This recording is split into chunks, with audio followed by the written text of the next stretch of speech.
Nicola, fantastic to be here at Prenton Park today, and thank you for taking the time to speak to us. You've got a very busy festive schedule ahead of you and a crucial FA Cup replay. Yeah, absolutely, huge game for us, but no, thank you for coming here. So becoming a co-owner here at Tranmere Rovers must have been a very exciting day. What was it that drew you towards that opportunity? It's a bit of a strange story really, because it wasn't part of some grand plan. This is a club, my husband Mark played for the club for many years, for 9 years over a 13-year period, and was brought up round here, so it was very much in his blood, but it had never crossed our minds that we would end up owning the club. We came here in the April of 2014 and drove away with my husband saying it's really sad to see the club in that state, because it had gone through quite a difficult period where it was losing about £1 million a year, and the previous owner had said understandably that, you know, he really wanted out, he didn't want to carry on. And you know, people had been made redundant, the fabric of the place was really starting to degrade, there'd been a spot fixing scandal, so morale was just really low. But we still didn't think any more about it until the last day of the season. We were on holiday in France, driving back, listening to the results coming in over the radio, and it was one of those odd things where about half a dozen things had to happen for Tranmere to get relegated, and in the last 10 minutes of the season they all did, and it came over that Tranmere have gone down. And Mark said, that's really sad, because I think that might be the end of Tranmere, because, you know, they've been relegated. Peter had already wanted really to exit, and he thought they might go into administration. And so I said, completely on the spur of the moment, well, why don't we do something about it then? So that was in the May of 2014, and by the August of 2014 we were the new owners of the club. But it was yeah, very exciting, happened very quickly, but yeah, brilliant. So how does having a background in law help you in the football industry? Obviously it helps just from, you know, being able to do some of the contractual negotiations rather than having to go out and getting legal advice and stuff on it. But I have to say, a lot of the law that you learn and I've used in the rest of my business life, you have to kind of forget when it comes to a football club, because the idea, I mean, employment law is a great example. The idea that you can sort of deal with footballers and managers in the normal employment way is just nonsensical. So, but I mean, my legal career morphed into management. I was managing partner over a big law firm, so I would say it's more the general management skills that are useful rather than law particularly. As a woman in football, what do you think are the biggest challenges you face?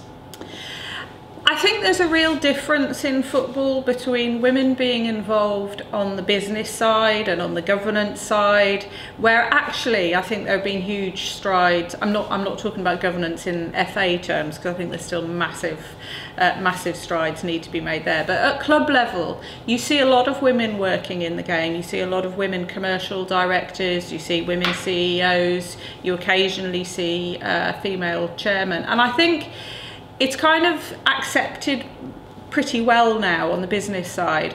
I think the big stride that we've still got to make is on the player side, people taking the women's game seriously, and if women are taking more technical roles. I think I saw recently that the first professional team has appointed a female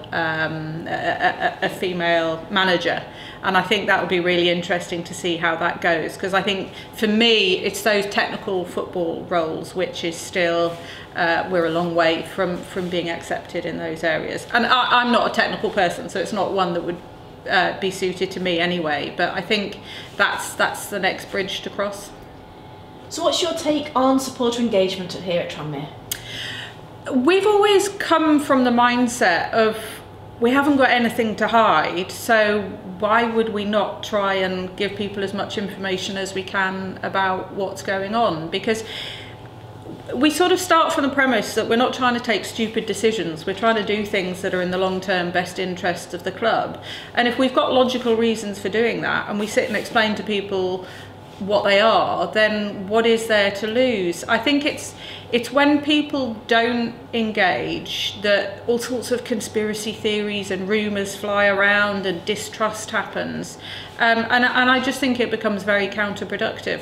As I say, if you're trying to do the right thing for the club, you're taking decisions for the right reasons and you explain what they are. It's amazing how you can often turn situations where, you know, fans are up in arms about saying this is ridiculous, and then you actually sit them down and say, well, it's this and this, which is, and it's like, oh, okay, yeah, I understand that now. And it just works much better in my view.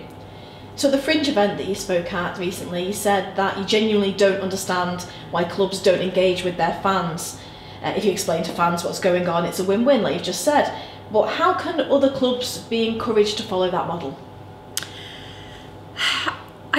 You can't force people to do it. I think it's actually just by trying to highlight some of the benefits that come out of it, you know, showing people some examples of where being more honest actually helps. I mean, you know, player budgets is one of those areas where people always want you to spend all your money on players. And so when we came in, for example, these rooms that we're sitting in today, there was rain coming in through the ceilings, the carpets were threadbare, and as a consequence, nobody was hiring out the rooms. You know, it had in times gone by got revenue from hospitality, from hosting parties and stuff, but everything was in such a state that nobody was using them anymore. So the revenues were going down. And so when we came in, despite the fact that money was already very tight, one of the first things that we did was actually to refurbish the rooms. And we started to get almost straight away, oh, forget doing the rooms, you know, let's have some more money for players.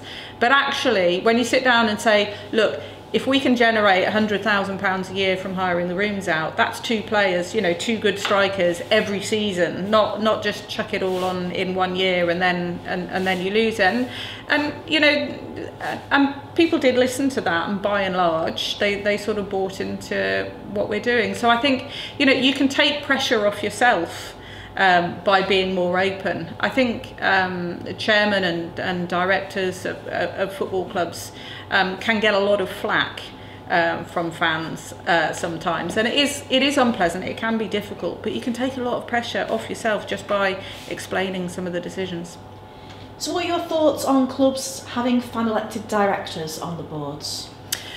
I am all for having a proper dialogue between fans and clubs. I think there are 2 points I would make about the fan-elected directors. The first is this: having them on the board or not having them on the board is a sort of I think sometimes people can get too fixated about that. Our board is myself and Mark, that's all we have, and actually that's brilliant in some ways. It enables you to move very quickly. When you decide you need to do something, you just get on and do it, and there have been areas of the business that we've developed where that's been a massive benefit.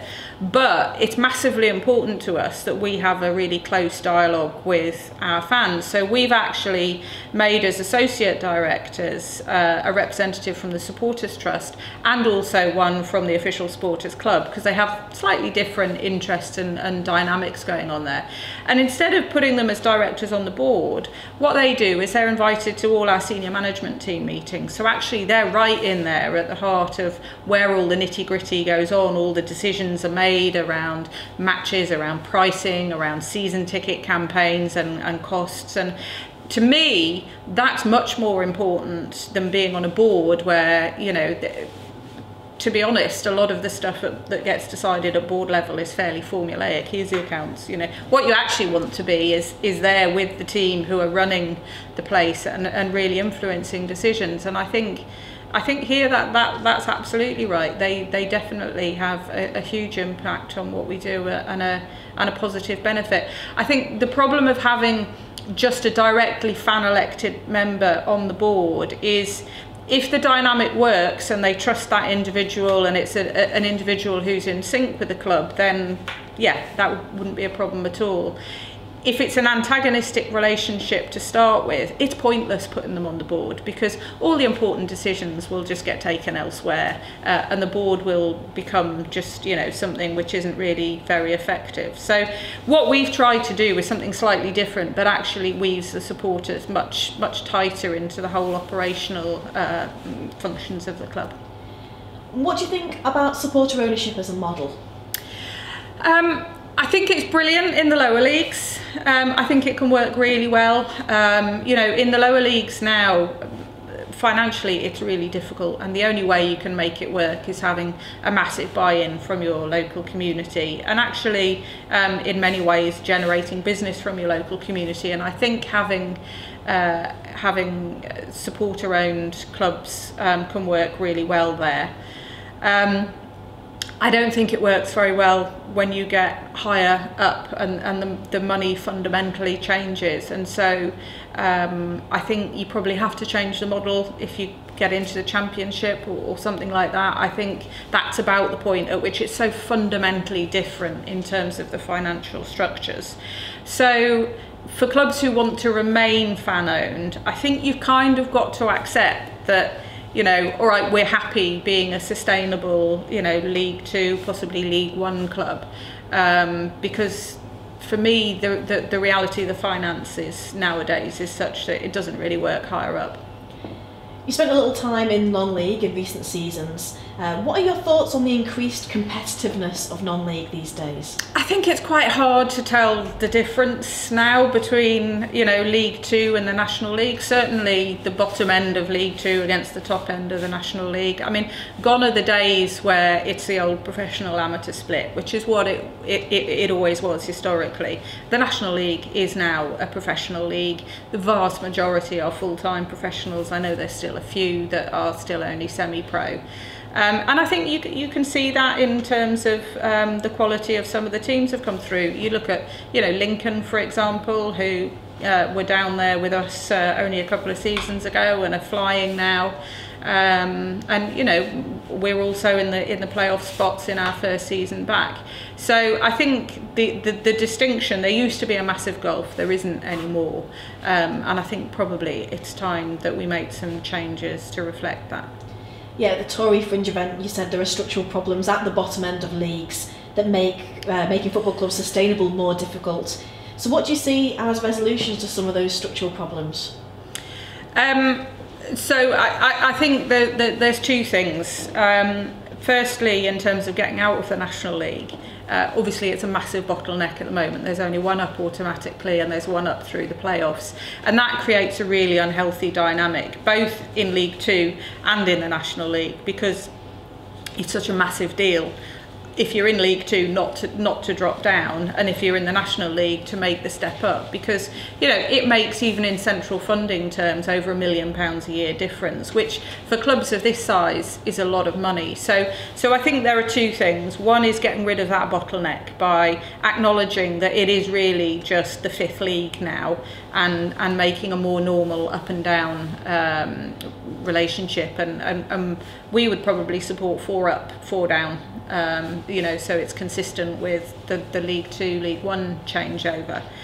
I think the other thing is EPPP. EPPP has been an absolute disaster for lower league teams, and nowhere more so than if you fall into the National League, because I think it's the law of unintended consequences, but the third year, when you go into the National League, you lose half of your EPPP money, or your central funding first, and then you lose the whole lot. The third season that you're down, you lose your registration rights, and that's an absolute disaster, because we spent 3 seasons down there, and so in our final season we lost the registration rights, and we had Premiership clubs and Championship clubs coming and taking players who we may have been developing for 10 years, just take them for no compensation whatsoever. And that's at a time when we were national champions at under 16 level. So nobody could say that is about the quality of your academy. It was entirely based around where the first team sits. For me, that's fundamentally wrong. It's the whole EPPP thing is designed to favour the Premier League teams, which is what it does, or to some extent the Championship teams. I think it's been a real disaster for the lower league, and I think it needs to be looked at again. We mentioned the FA Cup earlier. So how important are the finances gained from a good cup campaign? Does it give you kind of extra income to splurge big on a big feature player, or, for example, are you more likely to invest it in infrastructure and club development projects? I mean, the the amount of money involved can be massive for clubs. Again, particularly for the smaller clubs. I think, you know, Lincoln's a great example of that. You know, they've had a couple of years of good cup runs. I think last year they got more than £1 million from their cup run, which, you know, in the context of League Two or National League is a lot of money. You know, I think the average playing budget is probably around 1.6, 1.7 million in League Two. So you get £1 million from a cup run. That makes a huge difference. I think there is always a temptation for clubs to spend that on sort of marquee players very quickly. By nature, we try and do things in a more self-sustainable way. That's always been our mantra coming in. Partly, Mark and I aren't wealthy enough to be sugar daddies for a club forever. So what we said is we will come in and make this club something that is self-sustainable for years, so that it's not lurching from crisis to crisis. So if we get some cup money, yeah, there'll probably be a small amount that goes into the manager for, you know, for his playing budget. But I would like to think that the majority of that would be invested in things that are going to bring us in revenues year in, year out to sustain a strong playing budget permanently. With that increased competitiveness in the non-league, do you think that there are lots of clubs that rely on those funds gained from a good cup run when they're budgeting their season? I think it's a very brave club that budgets on the basis of a cup run. I certainly think there are clubs who wing it, are, you know, just keeping their fingers crossed. And that's why I said it's that unhealthy dynamic of how much people are prepared to gamble to try and get up and get out of the National League. We never budget on the basis of a cup run because I think we want to know that we can afford to live here at Prenton Park and play, you know, for the squad budget that we've got without that. And so it's just an added bonus if you get it. So you must meet a lot of club owners during the course of a season. What are the most common topics and issues that you discuss among yourselves? Referees, that comes up quite a lot. I don't want to knock referees particularly because it's easy to be experts from the stand, particularly when you've seen replays lots and lots of times. But it is fair to say it is a common topic in the boardroom. I think budgets are also, you know, and finances generally are a common topic because a lot of the clubs that we see are finding it financially difficult. And so, yeah, that is a topic of discussion. Are there any fellow club owners that you particularly admire? I think probably two that spring to mind. Andy Holt, I think, has taken a very refreshing, you know, very direct, no nonsense approach in terms of communication and fan engagement. And, you know, everybody, I think, has to admire where they've got to with the budget that they have, because I don't think it's any great secret that they had one of the smallest budgets, if not the smallest, in League Two, and they've got promoted to League One and they're doing very well there. So I think you've got to have a lot of respect for anybody who can achieve that. The other one is the now sadly deceased Leicester chairman, and I'm not going to try and pronounce his name because I don't want to disrespect it by getting it wrong. But I think his is a very different dynamic, but actually what you see and hear from people who are involved with Leicester is, despite the fact that he was a sort of, you know, billionaire sugar daddy owner, he didn't bring with that a lot of the negatives that often come with it. He does seem to have got a real connection with the fans and the community there at Leicester, which is actually really hard to achieve when you're in the Premier League environment. And I think all credit to him for having done that. I think, you know, his family should be very proud of that. What achievement have you been most proud of during your time here at Tranmere Rovers? I think the main thing is just this summer in particular, after our promotion, is just the number of people who've come up to us and said, thank you for making me proud of my club again. Because I think, you know, the club had gone through a lot of years of hard times, and obviously we had the relegation to the National League and people's heads were down a bit. And it's gradually, I think we've just managed to bring back a sense of pride in the club, and actually in Birkenhead, it's not just in the club. It was really quite palpable in the summer, just the extent to which it lifted the mood of the whole town. It was quite extraordinary. I wouldn't have guessed it, but I think that is partly because of the community stuff as well, because we've massively expanded what we do. There are a lot of people who have an emotional connection and emotional involvement with the club now, even if they're not football fans. You know, whether it's somebody coming here for an Alzheimer's group, somebody who's had depression, who's you know, come to one of our mental health groups, or one of the kids in the college. You've mentioned some of your community projects there, and in terms of your community initiatives at Tranmere, which ones are you most proud of, and why do you think it's important that the club gives back to the local community? So I think there are two things that I'm most proud of on the community side. One is an initiative we have which we call the SWA2, Super White Army. SWA is what our supporters call themselves. SWA2 was about getting the next generation, the younger generation of fans. And as a subset of that, what we wanted to make sure was that there was nobody who wanted to come to a game that couldn't come because financially they couldn't, or whatever their personal circumstances were. And so we launched a fund, which it's actually our supporters, our corporate supporters, our fans, the supporters trust, and even the players chip in for. And the money is used to buy season tickets, which are then distributed to groups of people who wouldn't otherwise be able to come to a game, so that they feel part of it. And some of the most satisfying things we get are some of the letters that we get back in, just the sort of individual personal stories from those. So one was, for example, we gave some of the tickets to be used at a local women's refuge, which might sound an odd thing to do, but actually we had a letter from one woman who'd left a violent and abusive relationship. She was living in a refuge. Her children had to go into care because it wasn't suitable for them to be staying in the refuge, and she couldn't afford anywhere for them to live. And she had a 14-year-old son, and she was sort of losing contact with him because he didn't want to come and spend the weekend in a women's refuge. Not much fun for a 14-year-old.